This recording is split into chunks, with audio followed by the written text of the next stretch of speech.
एक गरीब किसान था। उसके पास एक मेहनती जल भैंस थी। भैंस दिन रात खेतों में काम करती। किसान अपनी भैंस से बहुत प्यार करता था।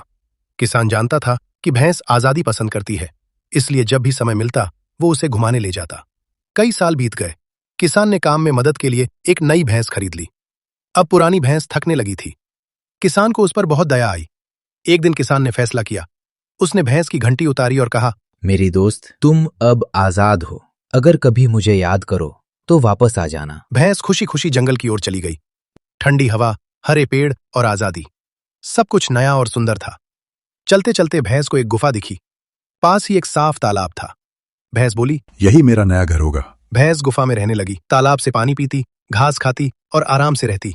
वो बहुत खुश थी। एक चालाक लोमड़ी रोज भैंस को चुपके से देखने लगी। एक दिन लोमड़ी बोली, ये मेरी गुफा है, मैं जंगल का राजा हूँ। भैंस शांत स्वर में बोली, मैं तुम्हारी बात नहीं मानता। लोमड़ी गुस्से में बदला लेने की ठान ली। उस रात चांद चमक रहा था। तभी भैंस ने आहट सुनी। वो डर गई।